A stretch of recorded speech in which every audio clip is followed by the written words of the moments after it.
안녕하세요, 순살입니다. 추석 다들 잘 보내고 계신가요? 사실 어렸을 때는 명절이 되게 재밌고 즐겁고 신나는 시간들이었는데 어느 순간부터 명절이 버텨내야 되는 시간이 돼서 이제 애기들 보다 보면은 이제 저처럼 얼굴에 상처도 막 남고 하는 되게 힘든 시간들을 보내신 분들이 계실 텐데 다들 이제 명절이 끝나간다는 이 사실에 힘을 내셨으면 좋겠습니다. 이런 얘기를 제가 하게 될 줄 몰랐네요. 어쨌든 오늘 이 순살 위클리 녹화하는 시간이 오히려 되게 기다려지더라고요. 기존에는 좀 부담이 될 때도 있었는데 오늘은 제발 좀 이것 좀 하고 싶다라는 생각이 들 정도로 힘든 연휴였습니다. 어쨌든 이번 주 이슈를 짚고 가면은 영국 여왕이 96세로 사망을 했죠. 되게 큰 이슈였고 그 다음에 전 세계가 자이언트 스텝을 계속해서 이어나가고 있는 이 트렌드가 있습니다. 일단 미국 시장부터 빨리 짚고 가면요, 현재 6월 이후에 반등했던 거에 절반 정도를 시장에서 되돌린 상황이죠. 그래서 이 시장의 방향성이 앞으로 어떻게 될지에 대해서 사람들이 되게 궁금해하고 있는 와중 어쨌든 골드만삭스에서는 최근 장세를 베어마켓 랠리였다고 주장을 하고 있죠. 그리고 마이클 버리 같은 이 빅숏의 주인공이었던 이 마이클 버리 같은 경우에도 아직 바닥 찍으려면 멀었다라고 비관적인 코멘트를 남겨뒀었고요. 어쨌든 간에 이 헤지펀드들이 증시 전반의 방향성을 이제 낮추고 그리고 개별 주식만 똘똘하게 골라담는 식의 베팅을 계속 늘리는 걸 봤을 때 어쨌든 대세 하락장이 계속 이어질 거다라고 헤지펀드에서는 생각을 하는 것 같고, 그 중에서 이제 개별 종목들의 이제 회사들에 집중하는 이 전략들이 인기를 끌고 있습니다. 그리고 이제 증권사들에서 기업들 실적 추정치를 갖고 계속 깎아나가고 있죠.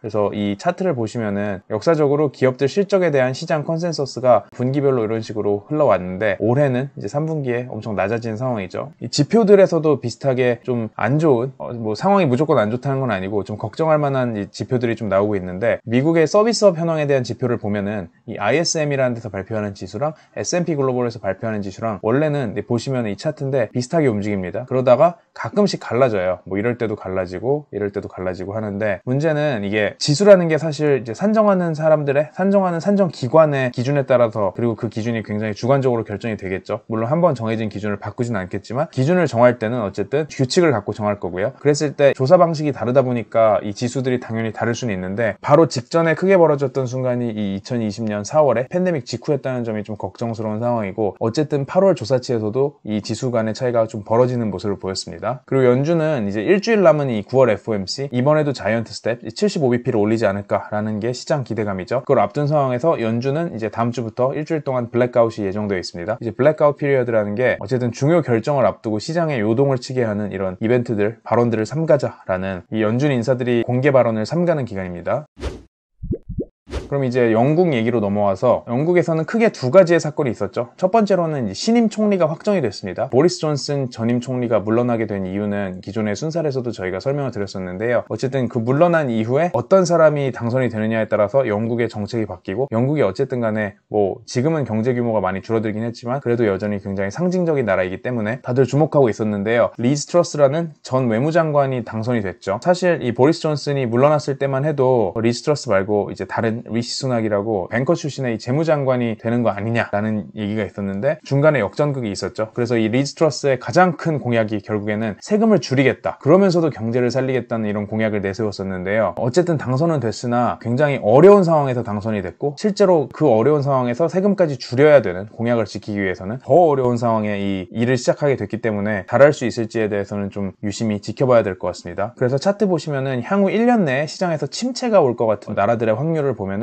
영국이 1등이죠. 1년 내에 60% 확률로 경기 침체 올 것 같다라고 얘기를 하고 있고, 미국보다도 더 높습니다. 그리고 전 유럽이 문제지만 특히 그 중에서도 영국, 이 런던 보시면은 전기세가 진짜 미쳤죠. 미친 듯이 올라가 있는 상황이라서 이 민심이 굉장히 흉흉한 상황에 이 총리 자리를 떠맡게 된 이 리즈 트러스가 어떤 식으로 이 대중의 신뢰를 쌓아나갈 수 있을지 주의 깊게 지켜봐야 되는 상황인 것 같고요. 그리고 엘리자베스 2세 여왕이 96세로 사망을 했습니다. 사실 저도 태어난 이후로부터 지금까지 항상 영국의 여왕은 엘리자베스 2세였기 때문에 사실 이 사람이 없을 거라고 생각하니까 굉장히 어색한데요. 생각해보면은 뭐 다이아나 왕세자비 뭐 이런 사건들도 다 엘리자베스 밑에 제너레이션의 얘기들이었고, 그만큼 오래 사셨고 미국 대통령 중에 뭐 14명? 지난 14명 중 13명을 만나봤다. 세계 2차 대전이 끝나고 윈스턴 처칠이 총리일 때부터 뭐 지금까지 이번에 당선된 총리는 이 처칠보다도 100살이 더 어린 사람이 총리로 탄생한 이 순간까지 어쨌든 살아계셨던 분이라서, 그동안 정말로 이 커먼웰스 국가들, 영국의 과거 식민지였던 국가들을 이 커먼웰스 국가들이라고 부르죠. 호주, 캐나다, 뭐 그 외에 각종 영연방 국가들에 대해서는 이 이 엘리자베스 2세 여왕이 꽤나 통치를 잘 했었다고 합니다. 그래서 본국에서도 인기도 어쨌든 있다고 하고 그만큼 존재감이 큰데, 그러다 보니까 여왕 사망을 추모하는 이제 행렬이 이어지면서 심지어 기준금리 결정도 일주일 미루고 뭐 프리미어리그 손흥민 경기도 일주일 연기되고 하는 식으로 시장에서 각종 이벤트들이 미뤄지고 있습니다. 그리고 원자재 쪽 상황을 살펴보면은 석유 관련해서는 오펙 플러스에서 10월부터 다시 감산을 하겠다고 하죠. 8월 달에 바이든 대통령이 사우디를 방문했을 때 하루에 10만 배럴만큼 늘렸었는데 생산을 그만큼 다시 되돌리겠다. 그런데 이 숫자만 놓고 보면 사실 뭐 대세 지장이 없는 숫자긴 한데 오펙과 이 미국과의 미묘한 주도권 다툼이 일어나고 있다는데 좀 주목을 해야 될 것 같고요. 그리고 천연가스 관련해서는 러시아가 유럽형 천연가스 공급을 이제 무기한으로 끊었죠. 저번 주말부터 끊었는데 그 이후에 이제는 다시 우크라이나산 곡물 수출에도 제한을 두겠다라는 식으로 다시 좀 더 버팅기고 있죠. 7월 달에 유엔이랑 터키가 중재를 해서 러시아와 우크라이나가 전쟁 중이긴 하지만 전 세계 곡창지대 역할을 하는 이 우크라이나의 곡물 수출 자체는 방해를 하지 않겠다라는 식으로 합의를 했었는데, 러시아가 갑자기 나와서 또다시 주장하는 게 그동안 지켜봤더니 식량난을 겪는 개도국으로 이 곡물이 가는 게 아니라 유럽으로 식량이 가고 있다. 그래서 이걸 그냥 지켜볼 수 없다라는 식으로 딴지를 걸고 있죠. 근데 뭐 이게 차트로 놓고 보면 사실 러시아의 주장이 아직 정확한 것 같지는 않습니다. 그래서 아프리카, 터키, 뭐 아시아, 미들이스트 이쪽으로 가는 게 훨씬 많고요. 물론 여기를 거쳐서 또 어디로 갈지는 모르겠지만 어쨌든 큰 그림에서 봤을 때는 개도국이나 식량이 정말 부족한 국가로 가고 있는 거 맞는 것 같긴 합니다.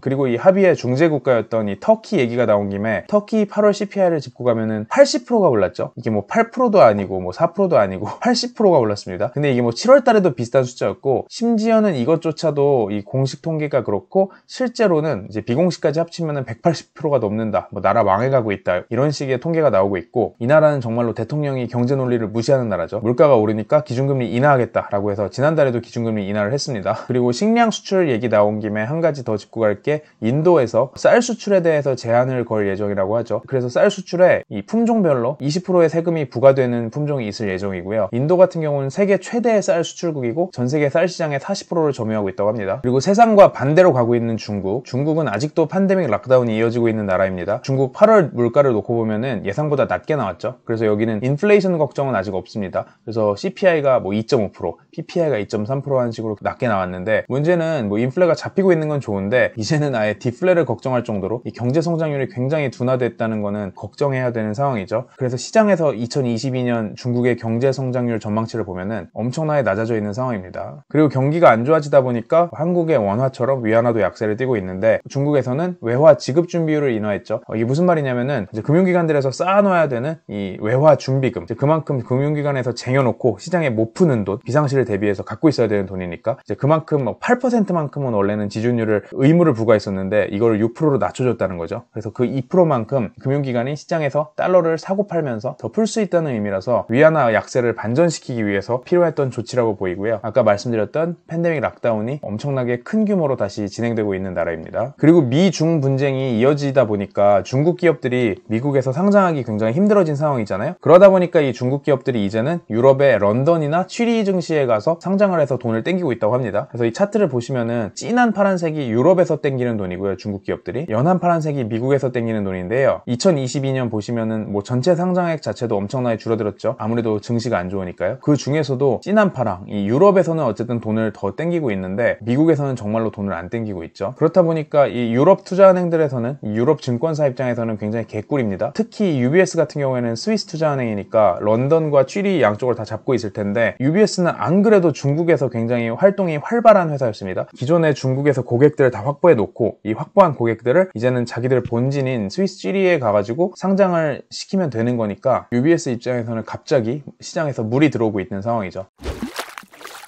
그리고 이번 주에 ECB, 유럽중앙은행에서 자이언트 스텝을 밟았죠. 기준금리 75bp를 한 번에 올렸습니다. 사실 시장에서 점점 예상을 하고 있긴 했지만 어쨌든 유럽에서 자이언트 스텝을 밟는 거는 엄청나게 과격한 변화이기는 해서 그만큼 물가를 잡는 게 이 걱정인, 그만큼 물가를 빡세게 잡아야 하는 상황이라고 볼 수 있고요. 이 바로 다음이 10월 미팅인데 10월에도 그렇고 그 이후에도 금리를 더 많이 올릴 수 있다고 여지까지 남겨두면서 이 연준의 긴축 속도를 어쨌든 좀 따라가 보려는 모습을 보입니다. 유럽뿐만이 아니라 캐나다도 자이언트 스텝을 밟았죠. 여기는 7월 달에는 심지어 100bp GBP도 올렸던 나라라서 북미, 미국 따라간다고 보시면 될 것 같습니다. 더 앞서서 가고 있다고 보면 되고요. 선진국 중에 금리가 제일 높은 나라입니다. 유럽중앙은행이 이렇게 금리를 올릴 수밖에 없었던 이유 중에 하나가 또 환율이 작살나고 있기 때문이기도 할 텐데요. 유로화 가치가 주중에 0.99 레벨도 깨졌었죠. 달러와의 1대1 페리티가 깨지는 거는 이미 진작에 경험을 했고 이제는 0.99까지 테스트를 하면서 환율이 어디까지 갈 수 있을지 좀 걱정을 하는 상황이고 영국 파운드와도 37년 만에 최저치를 기록을 하고 있습니다. 그래서 1파운드당 달러가 1.14까지 내려온 상황이고요. 호주는 자이언트 스텝까지는 아니어도 3개월 연속으로 빅스텝을 밟고 있는 상황입니다. 이 달러 가치가 올라가고 전 세계적으로 금리가 올라가다 보니까 한국 금융기관들 입장에서는 좀 곤란해진 상황이에요. 왜냐면은 이들은 달러를 조달을 해서 그 조달해온 달러로 딴 데다가 빌려주든 하는 식으로 영업을 해야 되는데 아니면은 기존에 달러 빚 냈던 거를 갚아야 되는 이런 상황이 올 텐데 이 외화채권 발행하는 금리가 전년 대비 엄청나게 올라갔죠. 달러 자체로 빚내기 자체도 어렵고 게다가 시장 금리까지 같이 올라가 버리니까 이 채권 금리가 채권을 발행한다는 거는 그만큼 이자를 줄 테니까 돈 좀 빌려주세요 라고 하는 행위죠. 그래서 이자를 더 많이 줘야 되는 상황이고요. 다음으로는 주요 기업들 사건을 짚고 가면요. 애플에서 아이폰 14를 공개를 했습니다. 사실 뭐 이 제품은 써보기 전에는 모르겠지만 어쨌든 공개된 것만으로는 이 소프트웨어와 하드웨어를 되게 잘 결합을 해서 정말 애플만이 할 수 있는 이 혁신을 만들어내고 있다라는 걸 확인할 수가 있었는데 이걸 이제 금융시장 관점에서 봤을 때는 일단 가격이 동결이 됐죠. 좀 놀라운 상황이었는데 애플 같은 경우에는 가격을 계속해서 올리더라도 사람들이 사기 때문에 이번에도 당연히 가격을 올리지 않을까 했는데 놀랍게도 미국 내 가격이 달러로 동결이 됐습니다. 물론 그럼에도 여전히 비쌉니다. 이건 미국 내 얘기고